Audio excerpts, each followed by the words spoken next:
welcome you all. It's a beautiful day to be inside, and I apologize for taking you out of an amazing day that we have. But I do have some thoughts to share with you today.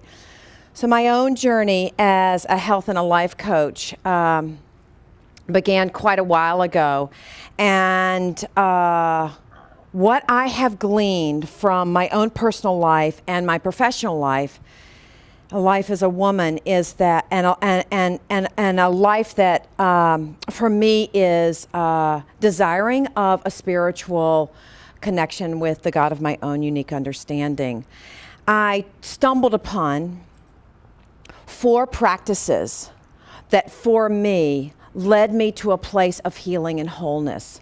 And I want to share with you all those practices today because they are quite practical.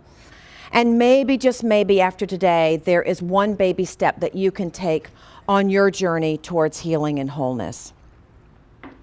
So those practices are breathing, seeing ourselves as God's beloved children, nourishing the body, and being energized from the whole process. All right, so let's go through them one by one here.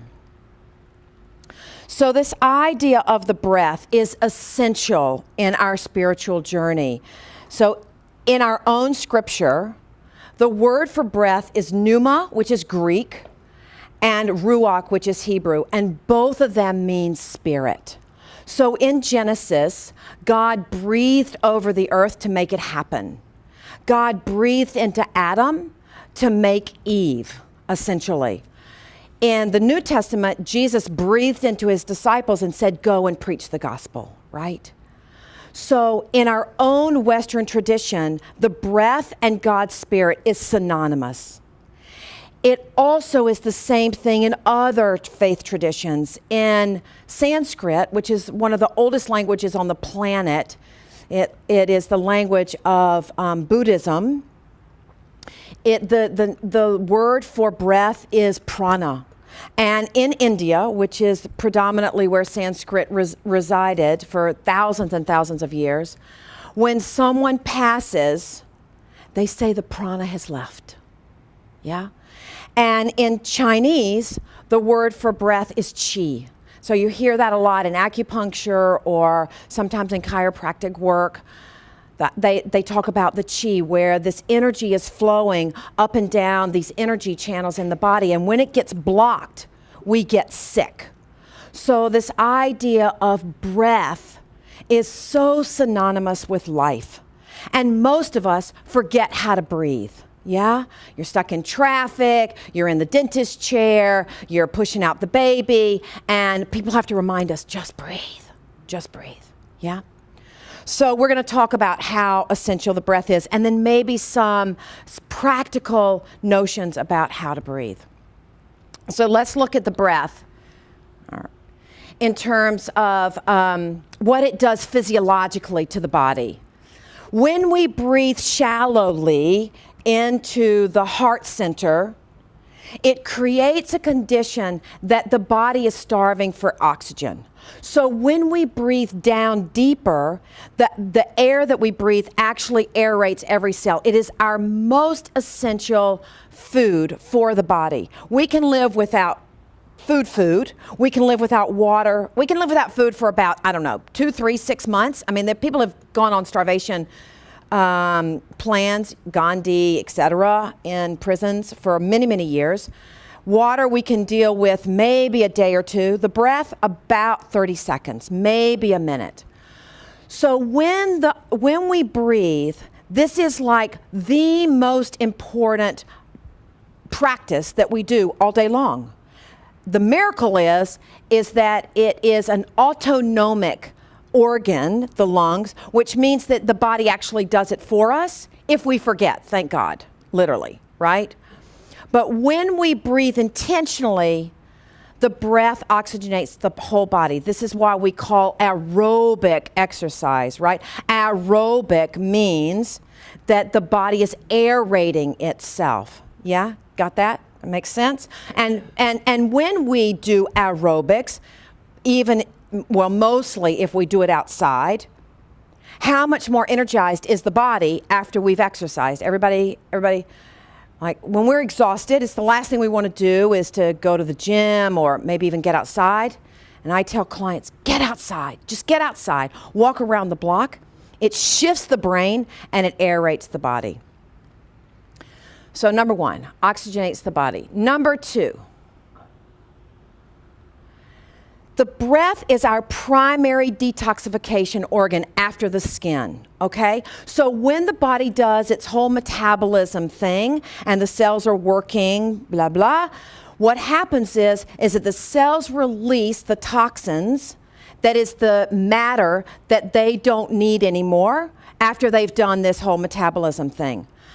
70% of that toxic matter is diffused into the air by our breath. So it is hugely detoxifying to breathe out. And the miracle is, this is how God's amazing plan works, is that we need oxygen from the flora and the fauna that's outside, all the green things that are popping up. Do you see the tulips, the tulip magnolias? And we get this symbiotic relationship with nature, right? That nature gives off oxygen and we give off carbon dioxide and we live this gorgeous interdependent relationship on the planet. So when we breathe out, we're breathing out 70% of the toxins that the body doesn't need anymore. Stress. So who has heard that when you're experiencing a sense of panic, how many people have heard breathe deeply? Just breathe deeply. Yeah? When we breathe that shallow breath that resides in the throat or maybe at the top of the lungs, the body triggers a hormone called cortisol, right? That says to the brain, you're going to need to move.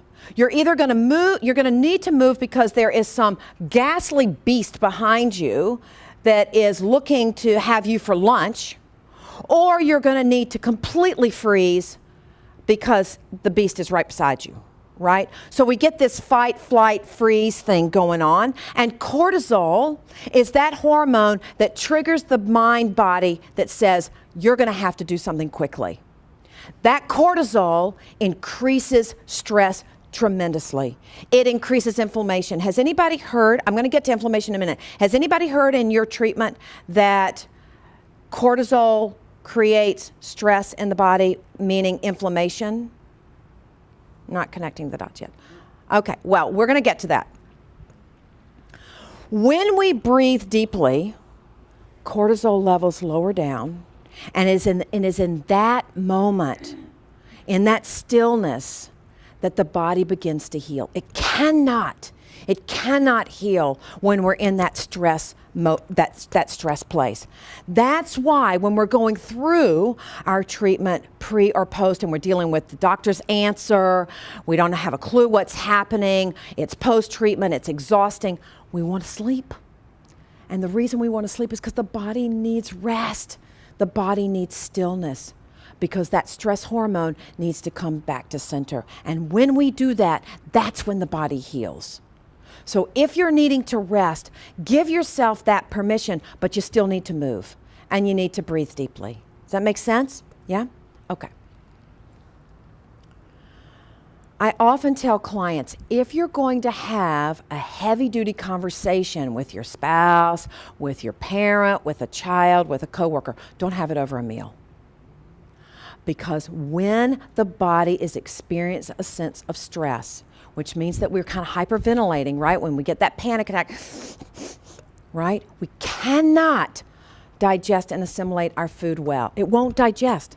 The body's ready to move. The body's ready to flee that beast, or the body is willing to like, oh, it's right there, right? And so the cortisol levels are high. In order for us to assimilate every nutrient that we eat, and we want every nutrient to count, not only when we're not well, but when we're extraordinarily well, we want the nutrients to count. We need less food and higher quality, and the body's so much happier about that. So when we're breathing deeply, when there's a sense of calmness, then we can metabolize and assimilate our food better. And food is our fuel. You can write that down. Food is our fuel. It's a luxury if it tastes delicious. That's a gorgeous thing. God made beautiful food on this planet. We want to bless the food, but it's primarily our fuel. So what do? We bless our food. We pause. We let the food come into the body. The senses turn on. We smell it. We look at it. We see the gorgeous colors. We taste it. We don't just, right? Like we're not even eating it, right? The gorgeous thing about our faith tradition is we bless the food. It's a sacrament. So let's honor that and do it in a place of stillness, yeah? Let me talk about the parasympathetic nervous system for a second. Anybody know the difference between sympathetic and parasympathetic nervous system?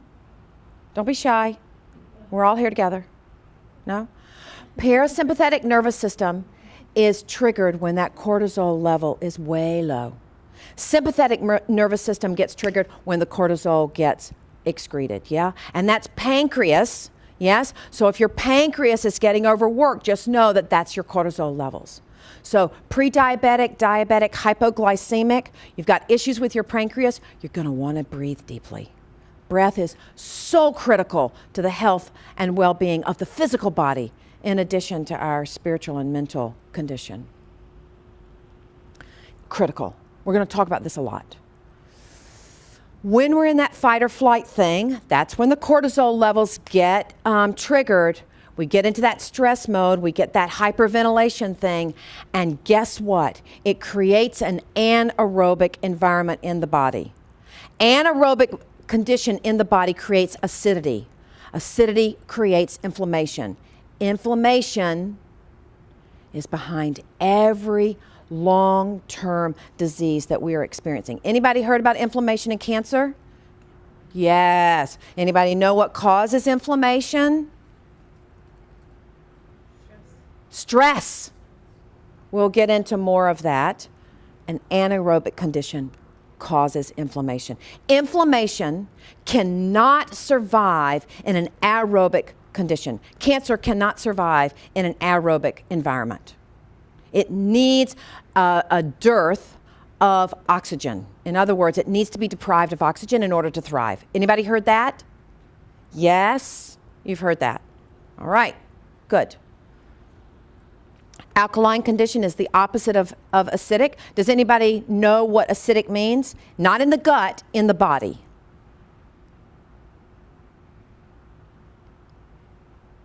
No. Okay.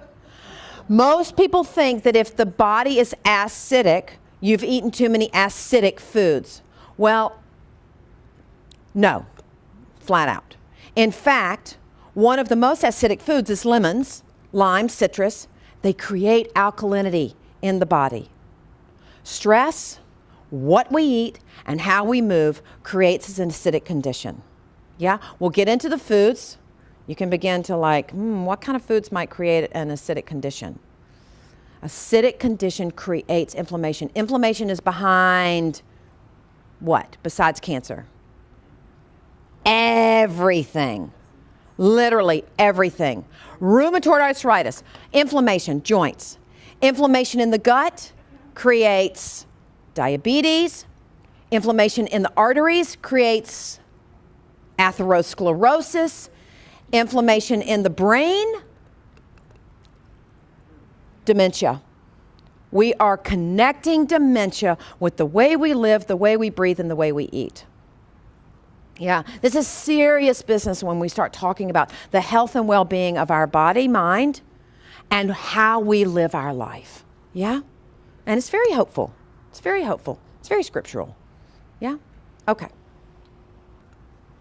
Present moment. Our breath is the thing that allows us to be right here, right now. The mind is geared to project, what's going to happen at 3 o'clock? What's going to happen at 11 o'clock? What happened at 7:30? What happened yesterday? I'm living with this. And the story gets created, right? I've got this diagnosis, and the next thing you know, they're burying me tomorrow, right? Or my mother got this diagnosis, and she should have been buried 3 days ago.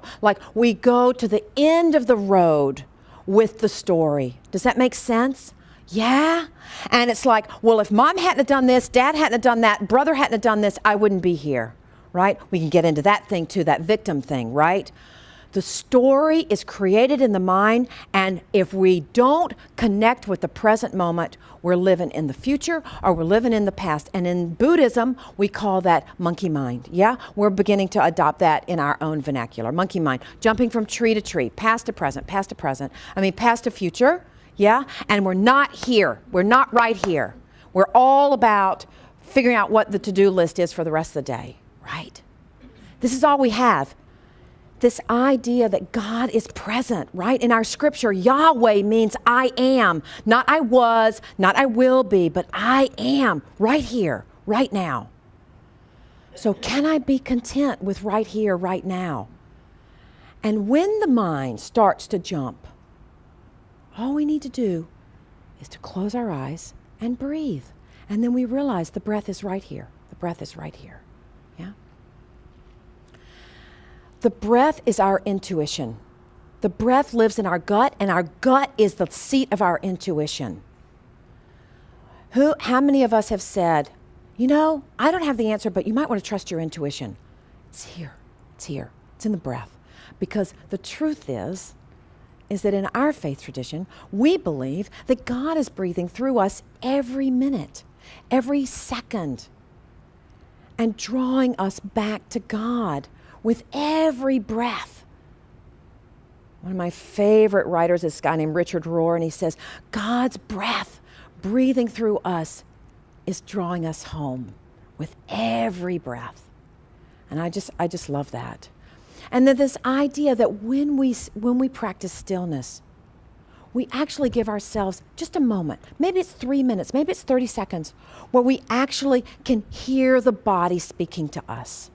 Yeah? And can we respond with compassion? Because that's our road to healing and wholeness. Can we respond with loving kindness? What is my body telling me this morning?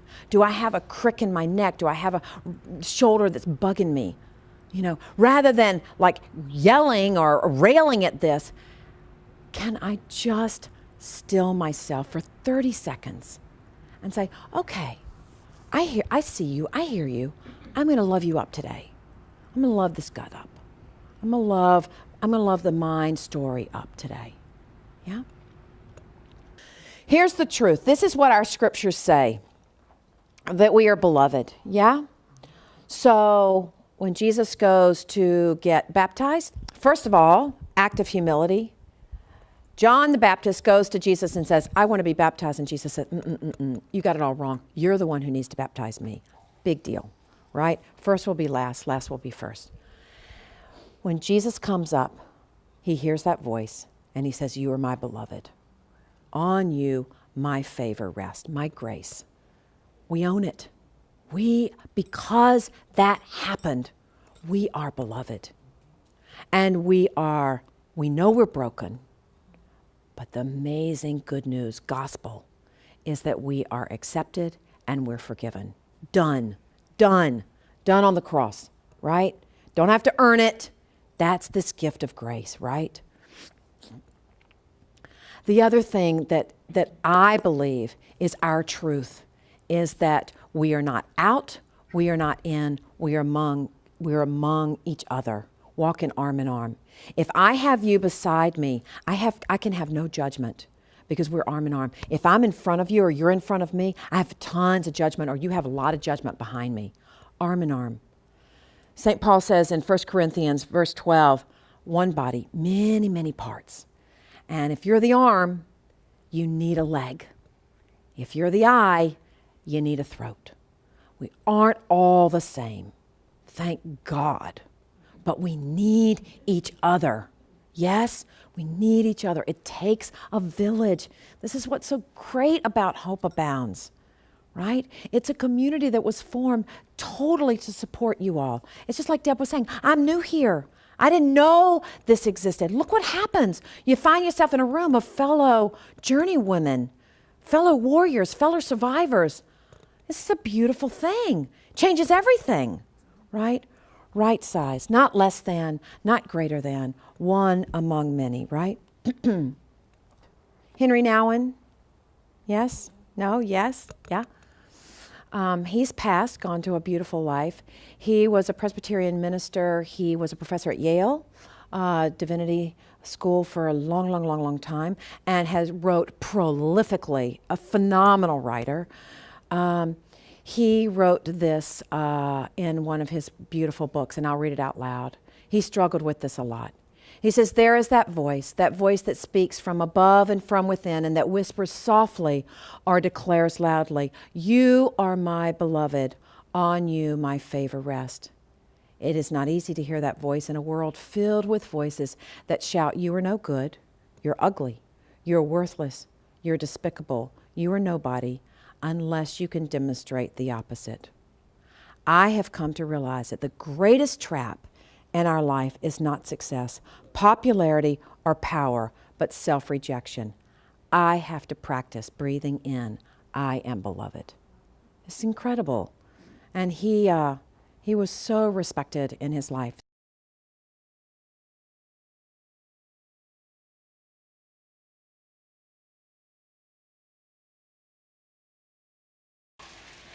This is the third practical practice that I lay out in the book, and that has come to me in my years of recovering towards healing and wholeness, which is this idea of nourishing the body, right? Very, very practical. And I say all the time, it is so simple, but it is so not easy. Yeah? And as cancer survivors and warriors, this is critical. Yeah? Not easy. So let's look at what we're talking about here. So why I have these pictures here is I just want to basically say that when we eat well, when we nourish the body, when we use food as fuel, there's so many benefits, right? We sleep better, we have more energy, the whole body here is cleaner with less toxins for the body to have to deal with. And when we're going through cancer treatment, we've already got enough toxic chemicals flowing through the body, let alone the cancer. So we want to create an environment that is as health-oriented, as aerobic, as alkaline, as less inflammation-oriented as possible. Here's when I say it's simple but not easy. This is why it's not easy. Because the culture tends to serve us nutrient-light meals. The nutrient-dense foods are not at our fingertips. We tend to have to go out of our way for that. A lot of us drink liquid calories, and we eat mindlessly. The mindless eating is quite challenging because some of us don't want to think at some point during the day, and we use food to help us to get to that place, right? It's like we just want to turn it off. And some of us go to cocktail hour, others of us go to food, others of us go to meditation. But most of us want a moment in the day where, don't talk to me. And in front of the news, in front of a show, just mindless eating, or drive-through, where I don't have time to eat. I'm just going to, and then I'm driving and I'm eating and, yeah, does that make sense to everybody? Yeah? Okay, so let's talk about some of these. Do you believe that food affects the way we think and the way we feel? Yes, everybody agree with that? Okay. For me, these are the three things that tend to affect the way I think and the way I feel after I eat. Okay? It's the quality of the food, primarily sugar and processed foods, the quality of fats that I'm eating, and the fact that I'm not present to my food. Yeah? Yep. Okay. So let's look at these. Let's the first one look at sugar. This is only a start. But so far, we have 56 names for sugar. Anything that ends in an OSE, fructose, lactose, dextrose, glucose, sucrose, OSE is a sugar. Honey is a sugar. Agave is a sugar. They all break down eventually as a simple sugar. Processed carbohydrates, white things, they all break down as simple sugar. Yes, it goes straight to the brain and it makes us feel good. Does anybody know how sugar works in the brain? Talk about neurotransmitters. Anybody know? Okay, so the neurotransmitters that make us feel well are serotonin, dopamine, and beta endorphins. Yes? Right. What do antidepressants raise? Serotonin. Exactly. What does sugar raise? Cha-ching. Bingo. What raises beta endorphins? Maybe, but it's not the primary one. Exercise. Sex, exercise, and chocolate. Yeah? So when you're PMSing, right, we crave the chocolate. When we exercise, we feel like all is well in the world, right? Yeah? There are men in the room. We don't have to go the other way. All right, so how much sugar can we have a day? Does anybody know? This is added sugar. This is not sugar in fruit. This is not sugar in vegetables. This is added sugar. Sugar in the packet. None. All right.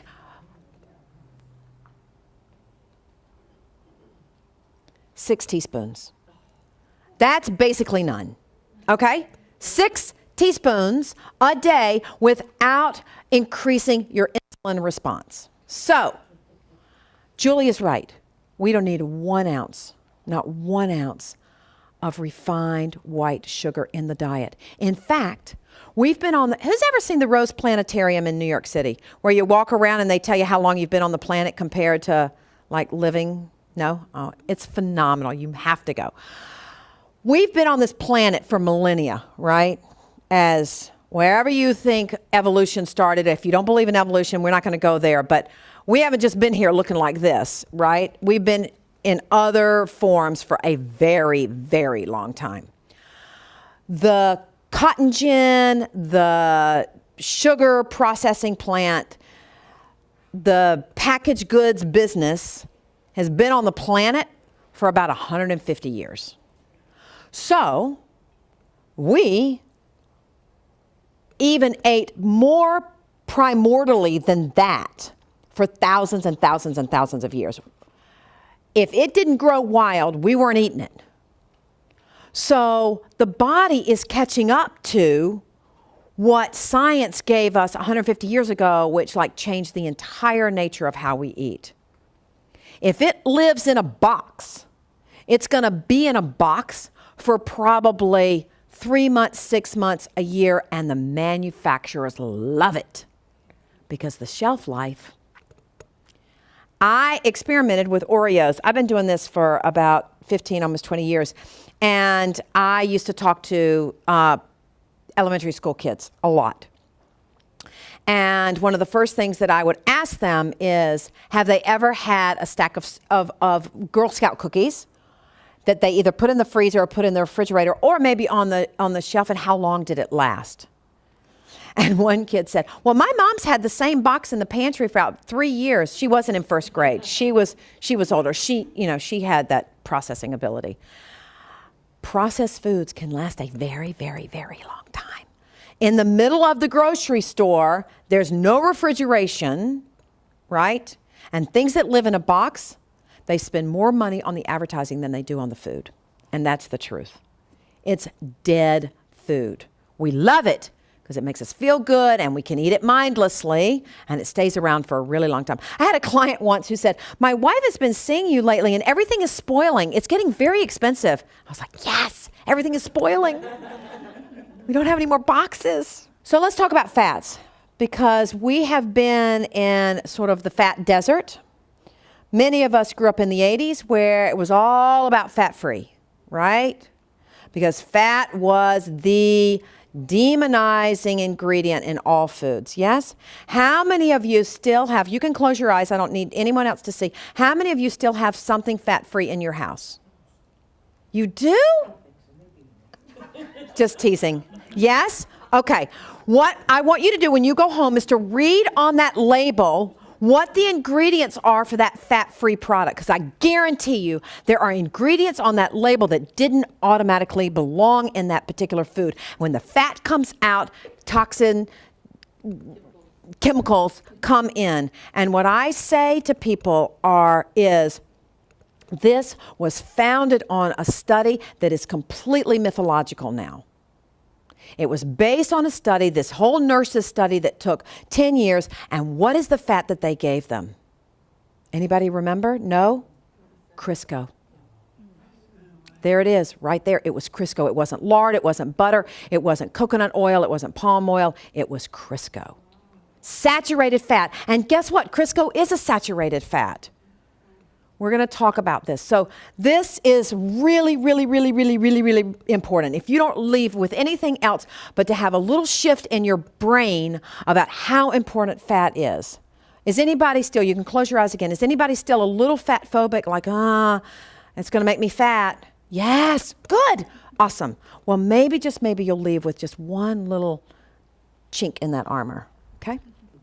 Okay, so we've heard this so many times, but I'm going to read it to you again. Soybean oil, fully hydrogenated cottonseed, partially hydrogenated cottonseed and soybean, monodiglycerides, TBHQ, and citric something, blah, blah, blah. This hydrogenated, partially hydrogenated, what do we know about this? Why? You can't digest it. It's a chemical. You can't pronounce it, you can't digest it. Bingo. Okay, here's the deal. The hydrogenated part means that they've taken out a hydrogen atom and it makes a normal oil. This didn't start like Crisco, right? It started as corn. It started as cottonseed. They created an oil and they realized that the oil couldn't stay stable on the shelf for 2 years. So they heat it up, really high temperature. They draw this hydrogen atom out and voila, it gets solid. And when it's solid at room temp, it can last forever. I grew up here in Wilmington on fried chicken every Friday, and this is what we used.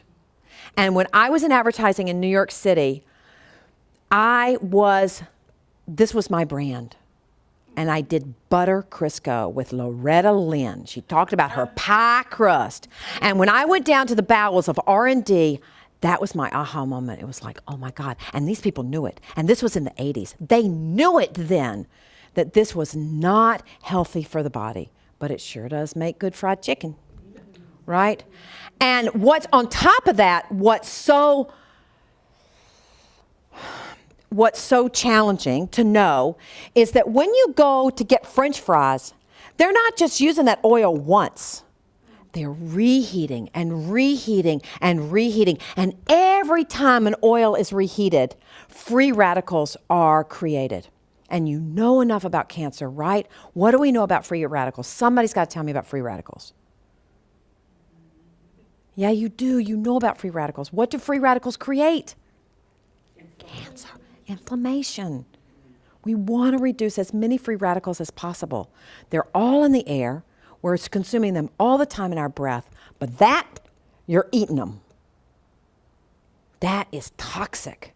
And it's not because it's fat. It's because it's bad quality fat. I don't use the word bad very much. That is bad. It's bad. We don't want to be using Crisco in our diet, okay? One thing that you can leave with. Let's talk about mindless eating. So my daughter lives in New York. She works in an advertising company. They don't get lunch off. They do not get paid to take lunch off. She has to eat at her desk if she eats lunch. I find that unbelievable. Unbelievable. So eating at your desk, no, not so grand. Yeah? Because we don't pay attention to the food. And part of it is, let's get honest, we don't want to pay attention to the food, right? We just want to cram it in so we can keep going. And part of that is that unworthiness thing. It gets back to that spiritual thing where we don't believe that we're worth pausing and taking a break for lunch. And God forbid that lunch should take a moment to actually prepare. If it's not at my fingertips, I don't have the time. And I'm gonna throw out a sexist comment right now, so just you can see if you can push back on me. Yes, I think women in particular have a more difficult time believing that we're worth that pause. especially if we work at home. If we don't bring in that paycheck, God forbid, we should tell anyone that we took a break and gave ourselves a lunch and we actually sat down. And I think it's such a deeply spiritual matter. Really, really a spiritual matter because it gets back to that self-rejection. It gets back to that self-worth. Actionable steps. The first thing we're going to do is we're going to start reading labels. Yes? Reading labels. So this is what we don't know. Some of us do. But never on a product is it going to say teaspoons. We already know it's 6 teaspoons, right? That we can have as additional sugar. 1 teaspoon equals 3 grams. A Coke, how many grams of sugar on that can? There's one right there. I think it's 33.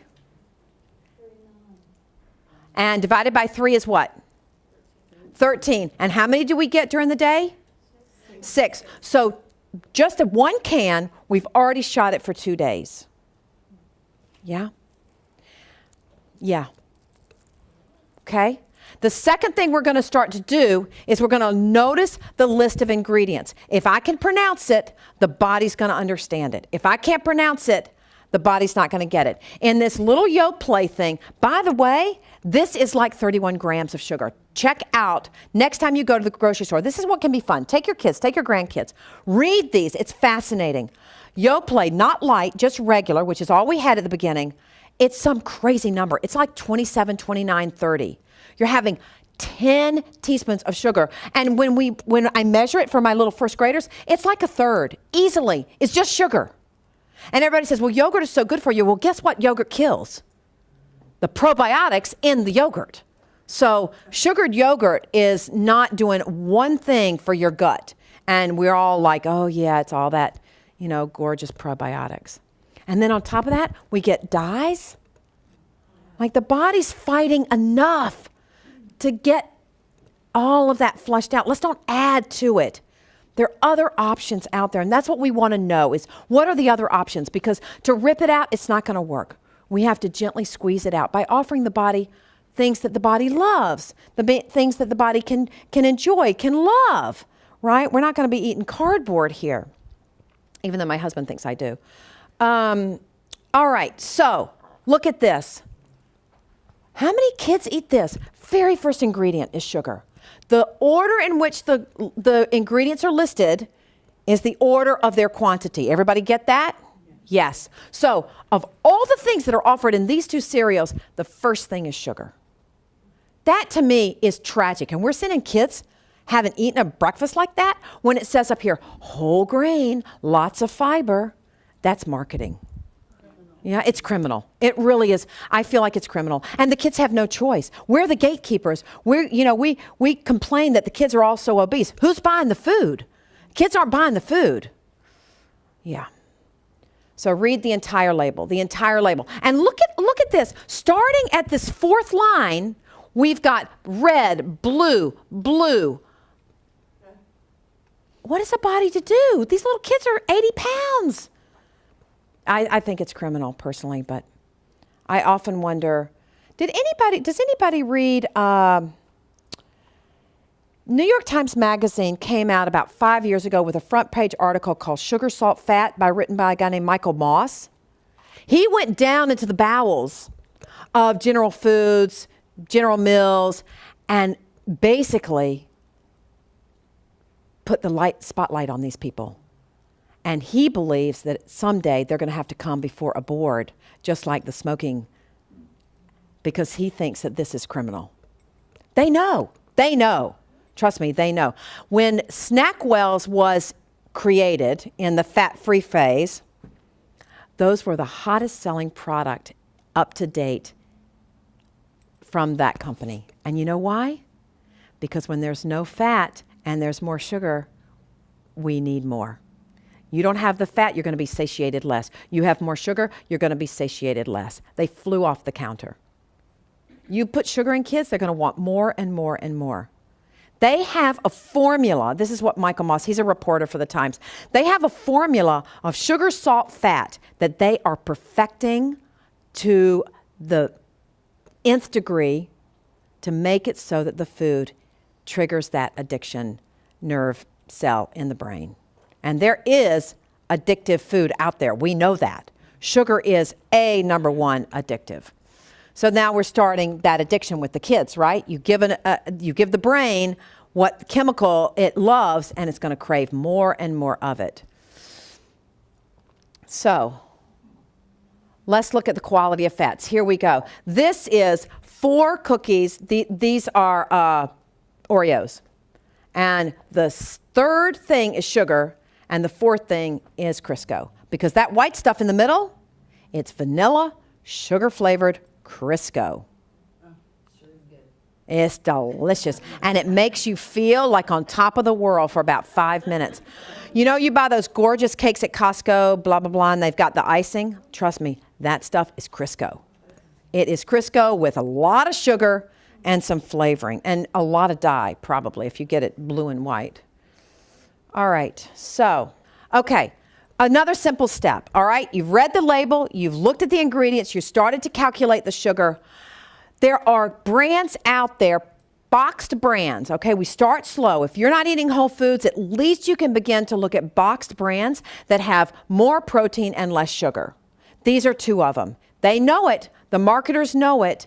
This Nature Valley protein bars used to have, I think, up to 16 grams of sugar. This one has 6, and the amount of protein is 10. That's a lot different than a regular box. Sometime when you're in the grocery store, get your grandkids, get your kids to go and start reading the labels. It's kind of fun. 11 grams with milk. So what they're saying here is, it's not really 11 grams. You got to bring your milk in. Yeah? But Cheerios, okay, let's get real here, is a gorgeous first step to Apple Jacks, right? Yeah, so start slow, right? Your kids are eating Apple Jacks. Maybe you do half Apple Jacks, half Cheerios, or maybe it's half Honey Nut Cheerios that has a ton of honey, has a ton of sugar, but then you maybe add a little half of the bowl of regular Cheerios. Just start to get a little bit savvy about how to introduce more whole foods, less sugary foods, and do it so gracefully, so generously that whoever is in the house may not notice it so much. We don't rip it out. It's not going to work. Nutrient-dense meals. What do we mean by that?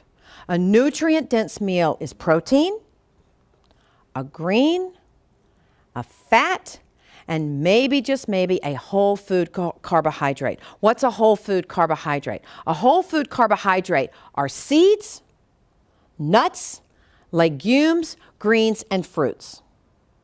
Yes, we all agree on that? Whole food carbohydrate. Yeah?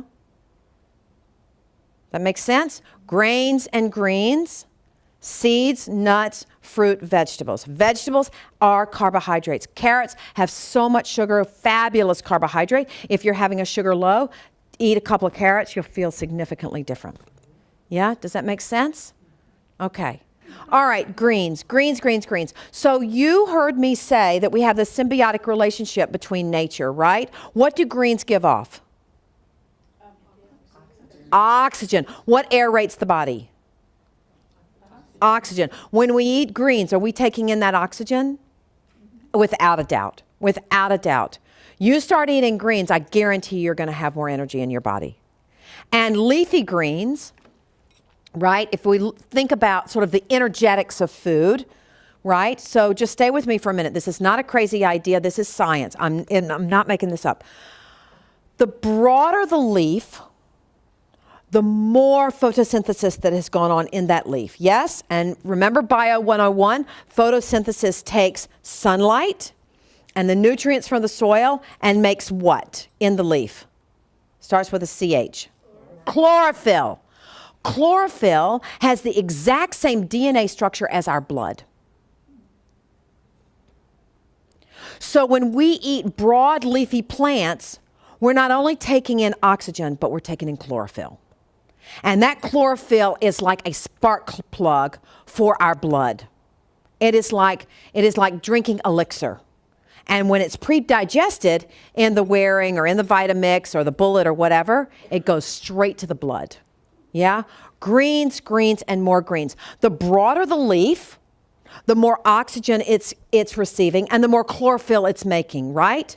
So talk to me, if we talk about the energetics of food and we think broad leaf, and it's giving off all this oxygen. Talk to me about a root vegetable. What kind of energy is that? It grows in and it grows down into the earth. So what kind of energy are we getting from roots, carrots, parsnips, beets, onions? The energy grows in and it grows down into the earth.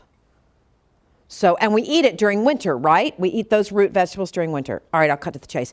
It's grounding energy. It's centering energy. It's totally draws the energy into itself and it grows down. So if we're feeling a little spacey, if we're feeling a little lightheaded, if we're feeling a little scattered, it's a fabulous thing to eat root vegetables. If we need more expansive energy, more spring-like energy, then we want more green vegetables. I say let's eat both. Let's be grounded and expansive. Yes?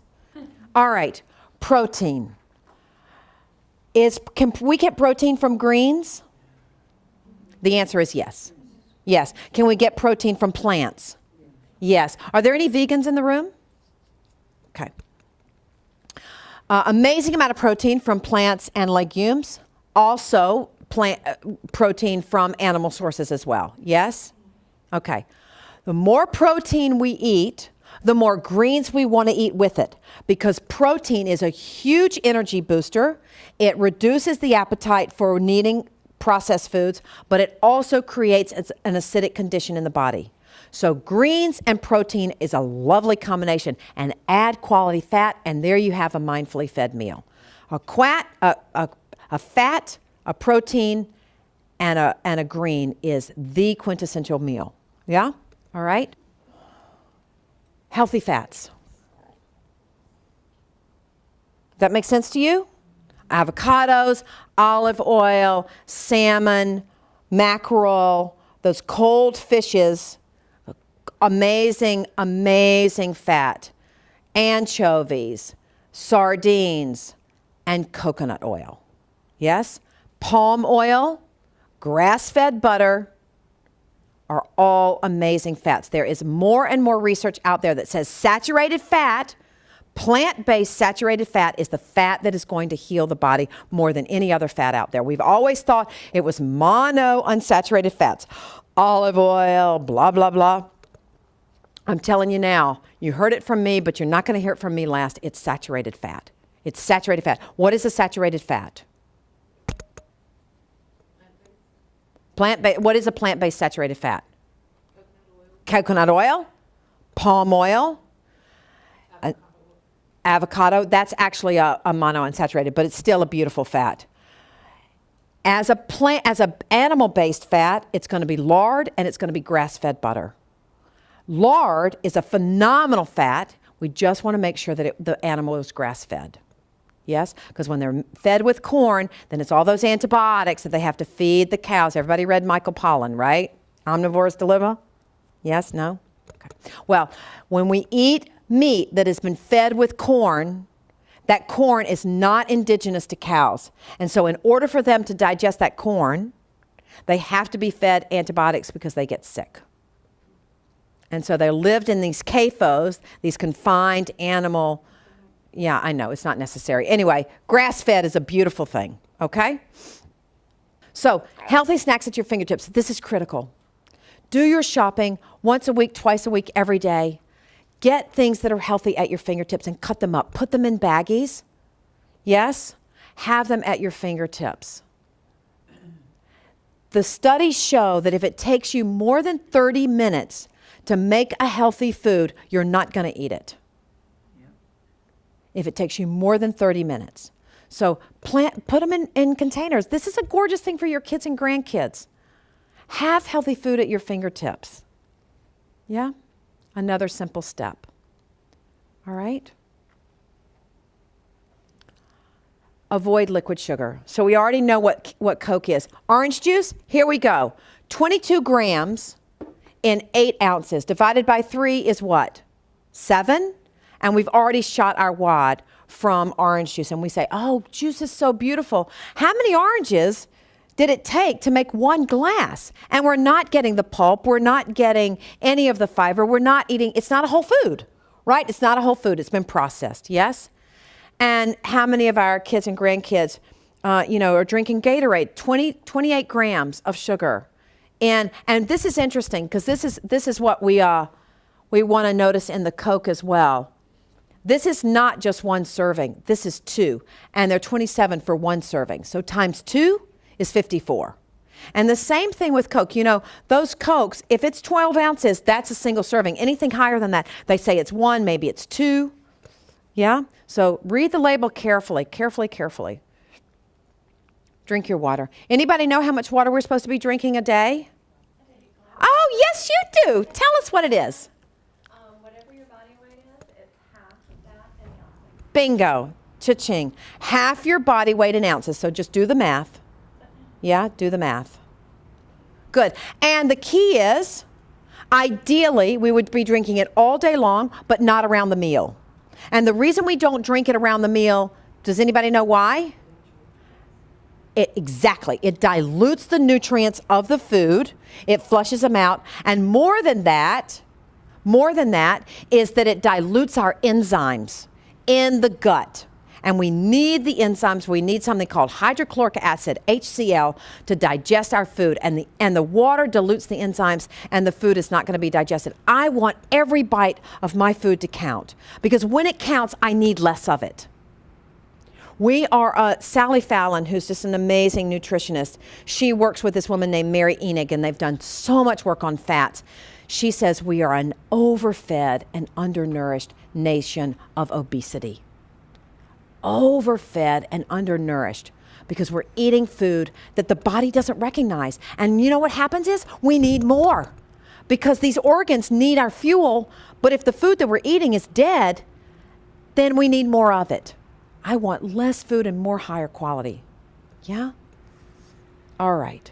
So here's what happens is that when we breathe, when we see ourselves as beloved and we're willing to eat, just take one baby step towards nourishing the body, we find that we have an increase in energy. It just happens. I wanted Lily to talk about the surge in energy that I experience people feeling as a result of doing this cleanse is like night and day. It gets ugly for a couple days because you're coming off of the toxins of the sugar and the caffeine and the alcohol and whatever else that is your sort of drug of choice. And then you get past that and it's like you're so liberated. We're so free. So then what are we going to do with this energy? What are we going to do with this sense of wholeness when we're doing this practice? Yeah? So what I want to talk about today is, this is one of another just amazing authors, Frederick Buechner. Anybody know him? He's a Presbyterian minister. He's since passed too, but he talks about vocation, our calling. And he says the kind of work that God usually calls you to do is the kind of work, A, that you most need to do. And B, that the world most needs to have done. Okay? The place to which God calls you is where this intersection, where your deep gladness, your heart, and the world's deep hunger meet. So he goes on to explain that everyone cites Mother Teresa, right? If I could ever do anything that was meaningful, it would be the work that she does. Well, if you read her letters, she suffered some major, major doubts about the love that God had for her and the love she had for God. Major dry spells. But what he says about her life is, if you hate the sight of blood and of oozing wounds, then you're not going to be in a leper colony. Right? If blood makes you faint, you're not going to be doing EMT work, right? The same time, if you love to shop and you're shopping all for yourself and you're just accumulating all this stuff, the world doesn't really need that. If you love to shop and there are people who love to have new clothes and you're willing to help them do that, then it's golden.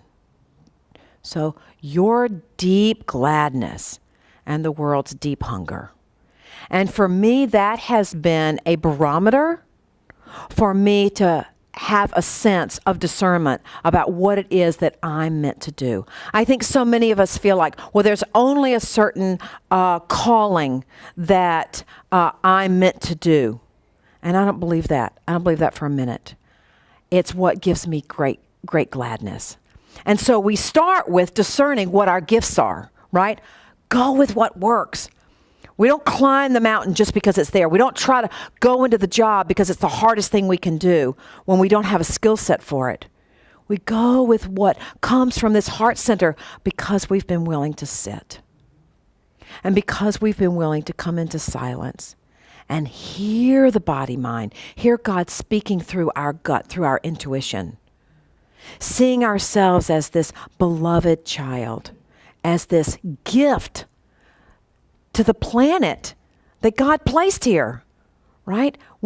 There's no reason for me to live here unless I'm being of service. It is my deepest calling. That I really believe is why God let all of us survive. So how are we going to be God's hands and feet in the world here?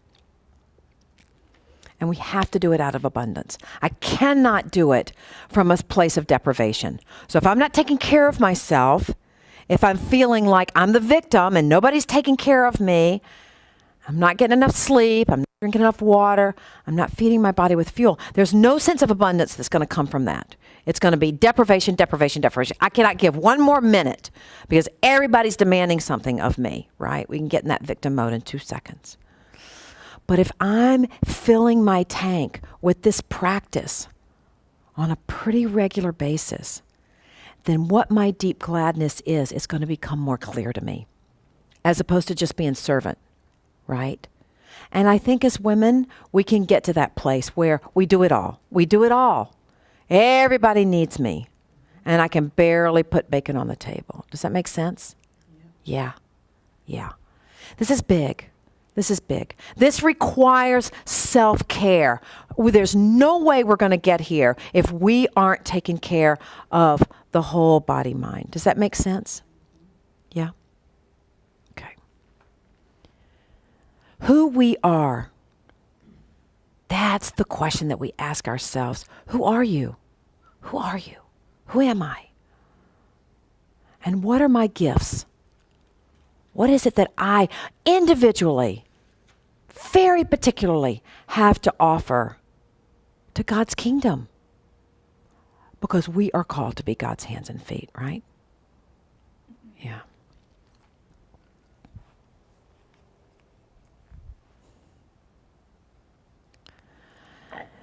This is an ancient desert father. His name is Irenaeus. And he came up with this gorgeous quote, and it's almost my mantra on a daily basis. The glory of God is the human person fully alive. So what does this mean for us? How much are we half asleep? Right? How much are we just going through the motions and dreading every day, get up, do the same thing every day? Looking forward to the weekend, looking forward to Friday night, looking forward to Sunday, dreading Monday. How rote is our life? And what I say is, let's wake up. Deb said before, what was the most, tragic, potentially, diagnosis gives us life. What becomes more intentional? What becomes more purposeful? Rick Warren, the purpose-driven life. Let's be of purpose. What is our purpose? It takes practice coming back to center and connecting with what that purpose is. And I think, to me, that's the spiritual life. That is a life that's waking up. What is my purpose? And can I wake up every morning and just say, God, I'm here. Show me how I'm going to be present to you. Right? Looking for those God sightings, looking for how God's acting and present in my life every day. Yeah?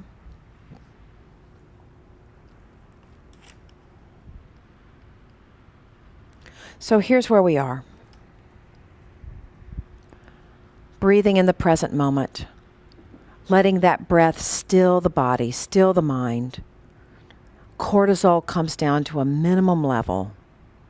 Body begins to heal itself. The immune system gets stronger. I become more energized because that breath is oxygenating all my cells. and I'm breathing in God's breath. I'm breathing in present moment. Seeing myself as beloved. On you my favor rests. And then what steps will I take just from today? What is something I'll do tonight, maybe tomorrow morning, that is just one little thing one little nugget. Maybe I'll start to read the labels. Maybe I'll decide, okay, I'm eating 11 teaspoons of sugar now. Maybe I'll take it down to 8 tomorrow. Maybe I'll take it down to 10 tomorrow. Baby steps. And then what does it look like to freely give ourselves in service? And not just one more thing that the community, my family, the world is asking of me, but I'm giving it freely. You know, it just comes from who I am. It's just like the cup is running over, so I have to offer it out. Does that make sense?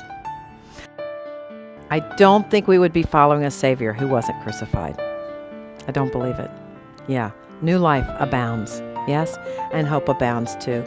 Hope abounds. Thank you all so much for coming. I'm so grateful that you all are here. You're living testimony to hope, and keep shining your light. Thank you all so much.